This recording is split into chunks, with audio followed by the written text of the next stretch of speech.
ಹೆಂಗ್ ಬದುಕಲಿ ಟೈಟಲ್ ಅಲ್ಲೇ ನಾವು ಕ್ಲಿಯರ್ ಆಗಿ ಕೇಳ್ತಾ ಇದೀವಿ. ಇದು ಪ್ರತಿಯೊಬ್ಬ ಜನಸಾಮಾನ್ಯನ ಮನಸ್ಸಲ್ಲಿ ಕಾಡ್ತಾ ಇರುವಂತ ಪ್ರಶ್ನೆ. ಯಾಕೆ ಅಂತ ಅಂದ್ರೆ ಯಾವಾಗ ವಾರ್ ಶುರುವಾಯಿತು ಅಲ್ಲಿಂದ ಹಿಡಿದು ಇಲ್ಲಿವರೆಗೂ ಸಾಕಷ್ಟು ತೊಂದರೆಗಳಾಗ್ತಾ ಇದೆ. ಅದೆಲ್ಲದರ ನಡುವೆ ಕೇಂದ್ರ ಸರ್ಕಾರದಿಂದ ಜನಸಾಮಾನ್ಯರಿಗೆ ಮತ್ತೊಮ್ಮೆ ದರ ಏರಿಕೆಯ ಶಾಕ್. ವಾಣಿಜ್ಯ ಸಿಲಿಂಡರ್ ಬೆಲೆಯನ್ನ ದಿಢೀರ್ ಅಂತ 993 ರೂಪಾಯಿ ಏರಿಕೆ ಮಾಡಲಾಗಿದೆ. ಪಂಚರಾಜ್ಯಗಳ ಎಲೆಕ್ಷನ್ ಮುಗಿತಾ ಇದ್ದಂತೆ ಬಂದಿರುವಂತಹ ಬಿಗ್ ಶಾಕ್ ಇದು ಗ್ರಾಹಕರ ಪಾಲಿಗೆ. ಇರಾನ್ ಅಮೆರಿಕ ಯುದ್ಧದ ಬಳಿಕ 3ನೇ ಬಾರಿಗೆ ದರ ಏರಿಕೆ ಮಾಡಲಾಗಿರೋದು.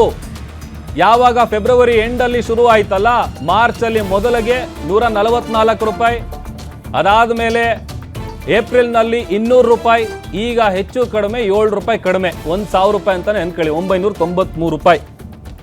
ಏಪ್ರಿಲ್ 1ರಂದು 2ನೇ ಬಾರಿಗೆ ನಾ ಹೇಳ್ತಾ ಇದ್ದಲ್ಲ, ಮೊದಲು 144, ಆಮೇಲೆ 200 ರೂಪಾಯಿ, ಈಗ 993. ಸಿಲಿಂಡರ್ ಬೆಲೆ ಏರಿಕೆಯಿಂದಾಗಿ ಒಂದು ರೀತಿ ಹೋಟೆಲ್ ಉದ್ಯಮಕ್ಕೆ ದೊಡ್ಡ ಮಟ್ಟದ ಆಘಾತ ಇದು. ಅದರ ಜೊತೆಗೆ ಆಟೋದವ್ರ ಪರಿಸ್ಥಿತಿ ಅಂತೂ ಕೇಳಲೇಬೇಡಿ. ಅವ್ರ ದಿನ ಹೆಂಗೆ ಜೀವನ ಮಾಡಬೇಕು, ಹೆಂಗೆ ಬಾಡಿಗೆ ಹೋಗಬೇಕು, ಅಲ್ಲಿ ಬಂಕ್ಗಳ ಮುಂದೆನೇ ಇಡೀ ದಿನ ಅಲ್ಲೇ ಕಾಯಬೇಕು, ಆ ಥರದ ಪರಿಸ್ಥಿತಿ ಇದೆ. ಇದೆಲ್ಲದರ ನಡುವೆ ಈ ಒಂದು ದರ ಏರಿಕೆಯ ಶಾಕ್ ಇದೆಯಲ್ಲ, ನಿಜಕ್ಕೂ ಕೂಡ ಗಾಯದ ಮೇಲೆ ಬರೆ ಎಳೆದಂತೆ. ಸಿಲಿಂಡರ್ ಬೆಲೆ ಏರಿಕೆಯಿಂದಾಗಿ ಹೋಟೆಲ್ ಉದ್ಯಮಕ್ಕೆ ದೊಡ್ಡ ಮಟ್ಟದಲ್ಲಿ ಆಘಾತ ಎದುರಾಗಿದೆ.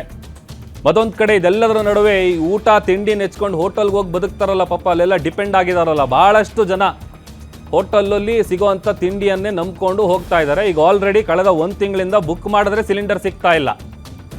ಅದರಲ್ಲಿ ಈ 993 ರೂಪಾಯಿ ಎಕ್ಸ್ಟ್ರಾ ಕೊಡಬೇಕು. ಆಲ್ಮೋಸ್ಟ್ ಒಂದು 50% ಹೋಟೆಲ್ಗಳಂತೂ ಇನ್ನೂ ಚೇತರಿಸ್ಕೊಂಡಿಲ್ಲ, ಎಲ್ಲ ಬಾಗಿಲಾಕಿದ್ದಾರೆ. ಸಣ್ಣ ಪುಟ್ಟ ಹೋಟೆಲ್ಗಳ ಪರಿಸ್ಥಿತಿ ಅಂತೂ ನೀವು ಕೇಳೋದೇ ಬೇಡ, ಅಷ್ಟರ ಮಟ್ಟಿಗೆ ಬಂದು ನಿಂತಿದೆ. ಪರಿಸ್ಥಿತಿ ಹಿಂಗಿರ್ಬೇಕಾದ್ರೆ ಈಗ ಈ ದರ ಏರಿಕೆ ಮಾಡಿರೋದು ನಿಜಕ್ಕೂ ಎಷ್ಟರ ಮಟ್ಟಿಗೆ ಸರಿ ಅಂತೇಳಿ ಜನ ಮಾತನಾಡ್ಕೊಳ್ತಾ ಇದ್ದಾರೆ. ಆಮೇಲೆ ಹಿಂದಿನ ದರ ಎಷ್ಟಿತ್ತು, ಇವತ್ತಿನ ದರ ಎಷ್ಟಿದೆ ಅಂತೇಳಿ ವಿತ್ ಗ್ರಾಫಿಕ್ಸ್ ಡೀಟೇಲ್ಸನ್ನು ತೋರಿಸ್ತಾ ಇದ್ದೀವಿ. ಮೊದಲು ಇದ್ದಂತಹ ಪ್ರೈಸು, ಕಮರ್ಷಿಯಲ್ ಸಿಲಿಂಡರ್ನ ಪ್ರೈಸಸ್ಸನ್ನು ನೀವು ಸ್ಕ್ರೀನ್ ಮೇಲೆ ನೋಡ್ತಾ ಇದ್ದೀರಾ. ಬೆಂಗಳೂರಲ್ಲಿ 2162 ರೂಪಾಯಿ ಇದ್ದಿದ್ದು ಮೊದಲು, ಈಗ 991 ರೂಪಾಯಿ ಜಾಸ್ತಿ ಮಾಡಿದ್ದಾರೆ, ಅಲ್ಲಿಗೆ 3153 ರೂಪಾಯಿ ಆಯಿತು. ಇನ್ನು ಡೆಲ್ಲಿಲಿ 2078 ರೂಪಾಯಿ ಇತ್ತು ಹಳೆ ರೇಟು, ಈಗ 993 ರೂಪಾಯಿ ಜಾಸ್ತಿ ಆಗಿದೆ, ಅಲ್ಲಿಗೆ 3071 ರೂಪಾಯಿಗೆ ಬಂದು ನಿಂತಿದೆ.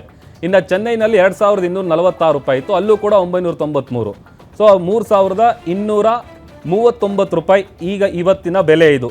ಕೋಲ್ಕತ್ತಾದಲ್ಲೂ 2208 ರೂಪಾಯಿ ಇದ್ದಂತಹ ಬೆಲೆ ಅಲ್ಲಿ 994 ರೂಪಾಯಿ ಜಾಸ್ತಿ ಆಗಿದೆ, 3202 ರೂಪಾಯಿಗೆ ಬಂದು ನಿಂತಿದೆ. ಮುಂಬೈ 2031 ಇತ್ತು ಹಳೆ ರೇಟು, ಅಲ್ಲಿ 993 ರೂಪಾಯಿ ಜಾಸ್ತಿ ಮಾಡಲಾಗಿದೆ, 3024 ರೂಪಾಯಿ ಇದು ರೇಟು. ಸಹಜವಾಗಿ ಹೋಟೆಲ್ಗಳಲ್ಲಿ ಈಗ ಈ ಒಂದು ದರ ಏನಿದೆಯಲ್ಲ, ಈಗ ಆಲ್ರೆಡಿ ಬಿಸ್ನೆಸ್ ಆಗ್ತಾ ಇರೋದೇ ಭಾಳ ಕಡಿಮೆ. ಅಂಥದ್ರಲ್ಲಿ ಈಗ ನೀವು ಭಾಳಷ್ಟು ಹೋಟೆಲ್ಗಳಿಗೆ ಹೋಗಿ ಅಲ್ಲಿರೋಂಥ ರೇಟ್ಗಳು ನೋಡಿದ್ರೆ, ಯಾಕೆ ಅಂತಂದರೆ ಅವ್ರಿಗೂ ಬೇರೆ ಆಪ್ಷನ್ ಇಲ್ಲ. ಈಗ ಬ್ಲಾಕಲ್ಲಿ ತರಿಸ್ಕೊಳ್ಬೇಕು ಅಂತಂದರೆ ಅದು ಸಿಗಲ್ಲ, ಈಗ ಬುಕ್ ಮಾಡಿ ತರಿಸ್ಕೊಬೇಕಂತ ಅಂದರೆ ಕಾಯಬೇಕು. ಅಲ್ಲಿವರೆಗೂ ಬಿಸ್ನೆಸ್ ಹೆಂಗೆ ನಡೆಯುತ್ತೆ? ಇನ್ನು ದರ ಜಾಸ್ತಿ ಮಾಡಿದ್ರೆ ಗ್ರಾಹಕರು ಬರಲ್ಲ, ಅದು ಒಂದು ರೀತಿ ಹೊಡೆತ. ಇದನ್ನೆಲ್ಲ ಹೆಂಗೆ ನಿಭಾಯಿಸ್ಬೇಕು ಪಾಪ ಅವರು ಅಂತ.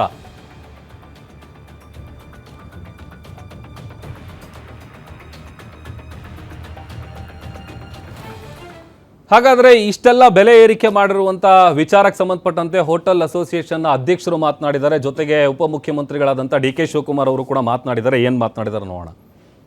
ಇಂದಿನಿಂದ ಕಮರ್ಷಿಯಲ್ ಗ್ಯಾಸ್ ಬೆಲೆಯನ್ನು 990 ರೂಪಾಯಿಯಷ್ಟು ಹೆಚ್ಚಿಸಿರುವುದು ಆಶ್ಚರ್ಯಕರವಾಗಿದೆ.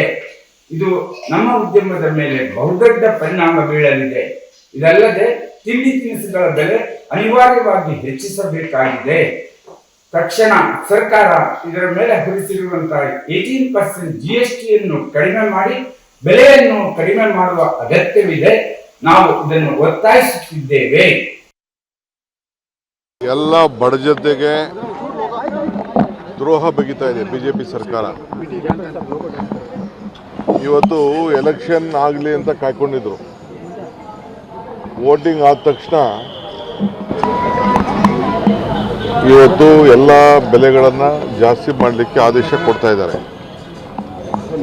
ಇವತ್ತು ಎಲ್ಲ ಹೋಟ್ಲುಗಳನ್ನ ಮುಚ್ಚುವಂಥ ಪರಿಸ್ಥಿತಿ ಇವತ್ತು ನಿರ್ಮಾಣ ಆಗಿದೆ. ಸೌದೆ ಭಾಗ್ಯ ಕೊಡ್ತಾ ಇದ್ದಾರೆ, ಅರಣ್ಯ ಇಲಾಖೆಯವರು ಸೌದೆನೂ ತರಕ್ಕೆ ಬಿಡಲ್ಲ.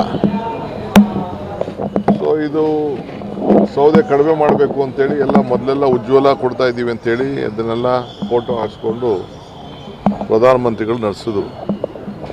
ಈಗ 1000ಕ್ಕೂ ಹೆಚ್ಚು ರೂಪಾಯಿ ಜಾಸ್ತಿ ಆಗ್ತಾಯಿದೆ ಅಂತಂದರೆ ಹೆಂಗೆ ಬದುಕಬೇಕು? ಇದನ್ನು ಗಮನದಲ್ಲಿಟ್ಕೊಂಡೇ ನಾವು 5 ಗ್ಯಾರಂಟಿಯನ್ನು ಕೊಟ್ಟಿದ್ದು.